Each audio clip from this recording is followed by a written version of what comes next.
त्यांना अधिकारच नव्हता कोणाला काढायचा आणि कोणाला घ्यायचा. कारण ते आयोगाच्या थ्रू तुम्ही यायला पाहिजे. आयोगाने मान्य केलं तर आयोग तुम्हाला मान्यच करत नाही.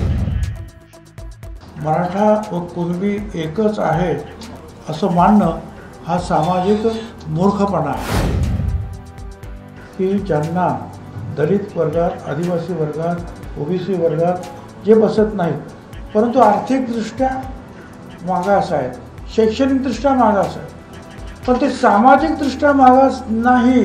हे जे रिझर्वेशन आहे 50% आतलं, हे सामाजिकदृष्ट्या मागास असलेल्या लोकांचं आहे. जमलो होतो तायवाडे, त्यांचं आंदोलन तिकडे सुरू आहे, उपोषण, त्यामुळे ते काही येऊ शकले नाही. पण इतर ठिकाणी सुद्धा जवळजवळ 5-6 ठिकाणी उपोषणं आणि आंदोलनं सुरू झालेली आहेत. आमदार पडळकर हे मुंबईपासून दूर आहेत फार, त्यामुळे ते येऊ शकले नाहीत. प्रधान सचिव महेश झगडे त्यांनी पण काही निरोप पाठवले, काही अडचणी आहेत. आमदार खडसे त्यांनी सांगितलं बा मी पण तुमच्या, अशा अनेक लोकांनी सांगितलं आम्ही तुमच्याबरोबर आहोत. आणि आपण इथे पाहतात की ही सगळी मंडळी जी आहेत आम्ही सगळे एकत्रित तिथे आलेलो आहोत. तर जे आता आज आंदोलन सुरू आहे मुंबई शहरामध्ये, त्याच्यामध्ये 2-4 गोष्टी ज्या आहेत, काही गोष्टी तुम्ही दाखवलेल्या आहेत. एक तर जे आहे याच्यामध्ये सरळ सरळ उच्च न्यायालयाने म्हटलेलं आहे की मराठा व कुणबी एकच आहे असं मानणं हा सामाजिक मूर्खपणा आहे. परत दुसरं पण असंच आलं जजमेंट, आणि त्याच्यात सांगितलं की मराठा आणि कुणबी या वेगळ्या जाती आहेत. याच्यावर सुप्रीम कोर्टात ज्यावेळेला केस गेली त्यावेळेला सुप्रीम कोर्टाने म्हटलं आहे, in the view of the above facts and position the bench finds that the Maratha is not socially backward community. Maratha is not a socially backward community but is a socially advanced and prestigious community, and therefore the request for inclusion of Maratha in the central list of backward classes of Maharashtra along with Kunbi should be rejected. In fact, Maratha does not merit inclusion in the backward classes for Maharashtra either jointly or Kunbi with Kunbi or under the separate entity office. म्हणजे कुणबी मराठा किंवा मराठा कुणबी किंवा नुसता मराठा हे जे आहे ते होऊ शकणार नाही. हे सुप्रीम कोर्टाने सांगितलं, वारंवार सांगितलेलं आहे, एकदा नाही.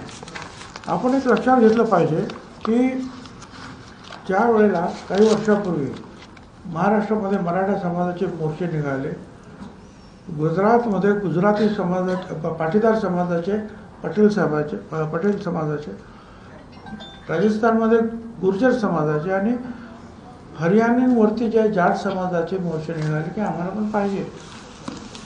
मग अशा वेळेला हा EWSचा जो आहे त्याचा हा एक पर्याय जो आहे पुढे आला, आणि त्याच्यामध्ये जे आहे हे जे statement of objects and reasons central government जो ॲक्ट बनवला त्याच्यामध्ये त्याने असं म्हटलेलं आहे, वाचूनच दाखवतो.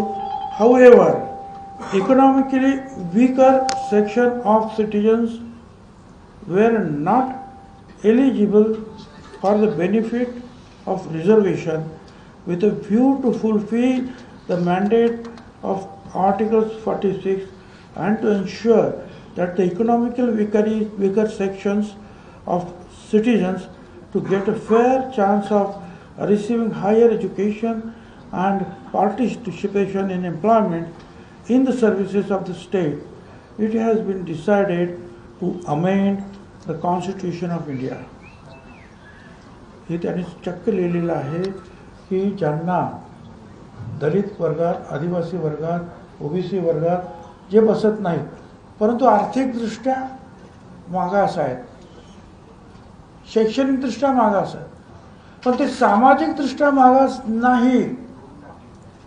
हे जे रिझर्वेशन आहे 50% आतलं, हे सामाजिकदृष्ट्या मागास असलेल्या लोकांचं आहे. 50% आपण जे म्हणतो ना, सामाजिक, आर्थिक आणि शैक्षणिक आलंच, पण सामाजिकदृष्ट्या सुद्धा. पण असे काही समाज आहेत, गरीब आहेत, अशिक्षित आहेत, पण सामाजिकदृष्ट्या मागास नाहीत. त्याच्यासाठी हा EWS जे आहे त्यांनी काढलेला आहे आणि त्याच्यामध्ये त्या स्टेटमेंट ऑफ ऑब्जेक्ट्स अँड रिझन्समध्ये जे आहे ना पूर्णपणे त्यांनी ते म्हटलेलं आहे. आता इथे सुद्धा जे आहे त्याप्रमाणे हे EWS जेव्हा लागू झालं त्यावेळेला जे 10% त्याच्यामध्ये 10मध्ये 8 केवळ मराठा समाजाचे उमेदवार त्यांनी फायदा घेतला असं महाराष्ट्र सरकारनं जाहीर केलं. माझ्याकडे ते कागद आहे. म्हणजे 10% सुद्धा 8 मराठा समाजाचे फक्त आलेले आहेत. आणि मग हे जर सगळं जे आहे हे जे EWS आल्यानंतर गुजरातमधलं जे पाटीदारांचं आंदोलन बंद झालं, गुर्जर समाजाचं आंदोलन बंद झालं, जाटचं बंद झालं, साऊथमध्ये कापूचं बंद झालं, कारण त्यांना 10% मिळाले. त्याच्यामध्ये ते सहज गेले, कारण 50%तले लोक जाऊ शकत नव्हते तिकडे. त्यामुळे मोठा समाज तोच होता की तो तिथे गेला. तरी सुद्धा काही नेते ऐकायला तयार नाहीत. मग आणखीन दुसरे 10% मराठा समाजाचं सेपरेट आरक्षण दिलं, ACBC.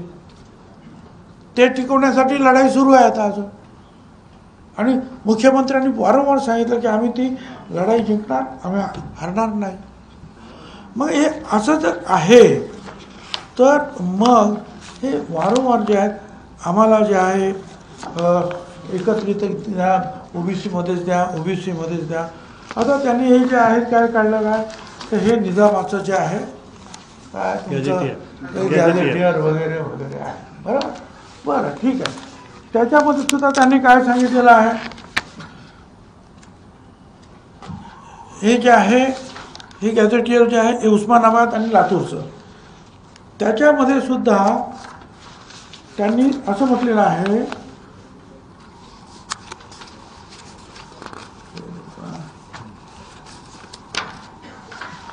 कुणबी 3560, कुणबी 3560. परत वेगळे लिहिले आहेत मराठा 2,46,490. म्हणजे काय, मराठा वेगळा आहे, कुणबी वेगळा आहे. हे मराठवाड्यातलं आहे. हे मराठवाड्यात तेच सांगताय. कुठं बरोबर उस्मानाबाद. आणि ते सगळ्यांचे आहे ना छोटे मोठे आहे. सेम 2 गॅजेट 21 द्या ना बाबा. 21 मध्ये सुद्धा जे आहे हे झालं, मी 31 वाचलं. 1921 त्याच्यामध्ये सुद्धा हे कुणबी जे आहेत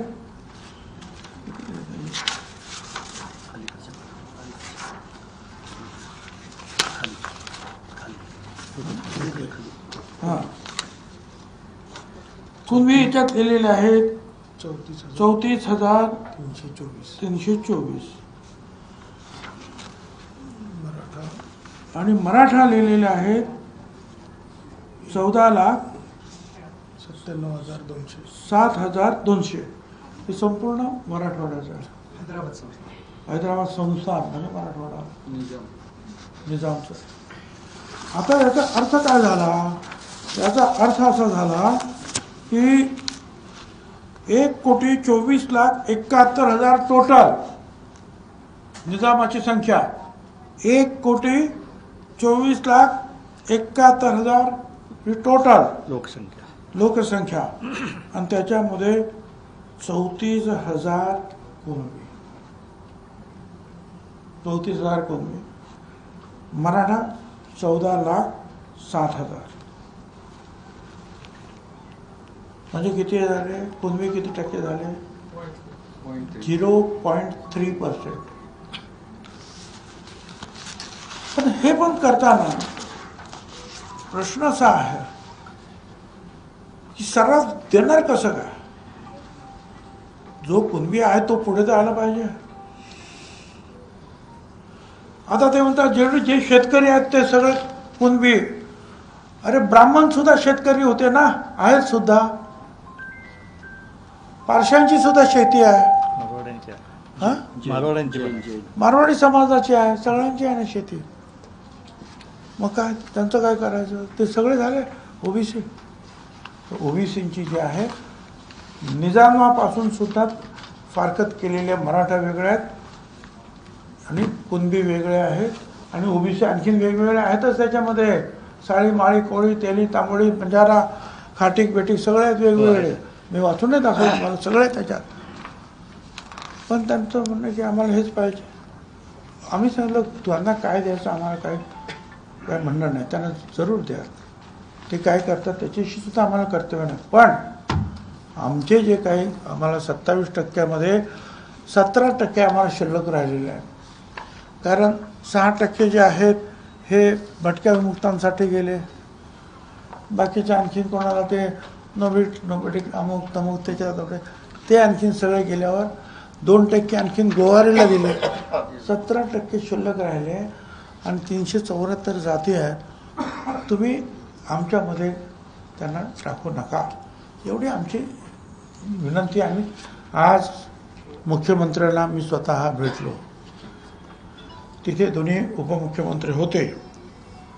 त्यांनासुद्धा हायकोर्टाचे जजमेंट्स, त्यांनासुद्धा सुप्रीम कोर्टाचे जजमेंट्स, हे तुमचं जे काय गॅझेटियर्स न्यामकं तमकं सगळं दप्तर दाखवलं. म्हटलं हे सगळं आहे, हे तुम्ही लक्षात घ्या. हे ओलांडून तुम्ही ज्या दिवशी जाल त्याच्या दुसऱ्या दिवशी आम्ही कोर्टात हजर आहोत. आंदोलन तर करूच, पण कोर्टात सुद्धा आम्ही जाऊ. कारण जर संविधान जर तुम्ही मानतात बाबासाहेब आंबेडकरांचं, तर हे सगळे संविधानातून निर्माण झालेले जे आहेत ना कागदपत्र आहेत,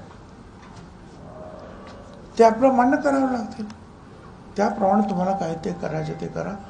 बाकी आता ते जे काय करतात तुम्ही कोर्टात काय करा ते काय करा, आम्हाला काही कर्तव्य नाही. आणि आज आम्ही आमच्या सगळ्या लोकांना सांगितलं की आपण ते आणि सरकार पाहून घेईल काय करायचं ते. आपण आता तयारीला लागायचं आहे. अनेक ठिकाणी उपोषण सुरू केलं, अनेक ठिकाणी उपोषण सुरू करायचंच आहे. तहसीलदारापासून तर कलेक्टरपर्यंत सगळीकडे जे आहेत मोर्चे काढून एकच महत्त्वाचं वाक्य तिथं पाहिजे, आमच्या ओबीसीच्या वाट्यामध्ये दुसरे वाटेकरी नकोत. 200-250 फक्त होते, ते 374 झाले आमचे.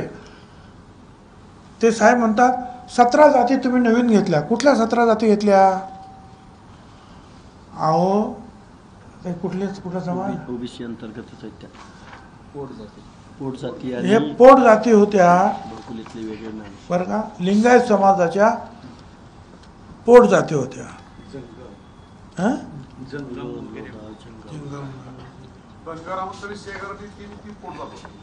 पोट जाती होत्या.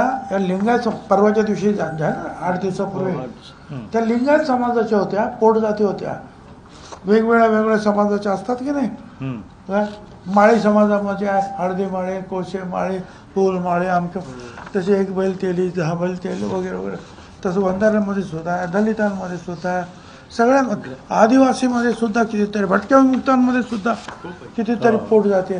ते पोट जाते, धनगरात समजा 29 पोट जाते. हा? 29 पोट जाते. 29 पोट, ती पोट जाते आहे त्या नवीन आणि ते कसं काय आहे त्याच्यासाठी आयोगाकडे जावं लागतं. आयोग वर्षभर 1.5 वर्ष त्याचा अभ्यास करतं, मग आयोग कळवतं गव्हर्नमेंटला की तुम्ही यांना घ्या, आणि मग गव्हर्नमेंट ते स्वीकारतं. त्याप्रमाणे स्वीकारलेलं आहे आम्ही 374 पर्यंत. परंतु मराठा समाज ज्या वेळेला आला त्यावेळेला देशमुख कमिटी, खत्री कमिटी, सराफ कमिटी, बापट कमिटी, चारही आयोगाने जे आहे नकार दिला. चारही आयोगाने, परत हायकोर्टाने नकार दिला, परत सुप्रीम कोर्टाने नकार दिला. आता आणि तुम्हाला हेही सांगतो, ही जे मंडळी म्हणतात मुख्यमंत्र्याच्या हातात हे नाही, मग ते शरद पवार असतील नाही तर फडणवीस असतील, कुणीही अशी जात ओबीसी मध्ये, SC मध्ये, ST मध्ये टाकू शकत नाही. ते शरद पवारांनी जे मंडल आयोगाने सांगितलं, भारत सरकारने मान्य, त्याचं फक्त इम्प्लिमेंटेशन केलं आहे. त्यांना अधिकारच नव्हता कोणाला काढायचा आणि कोणाला घ्यायचा. कारण ते आयोगाच्या थ्रू तुम्ही यायला पाहिजे. आयोगाने मान्य केलं तर आयोग तुम्हाला मान्यच करत नाही. त्यामुळे जे आहे कुठल्याही मुख्यमंत्र्याला किंवा सरकारला दोष देण्यात मला अजिबात इंटरेस्ट नाही.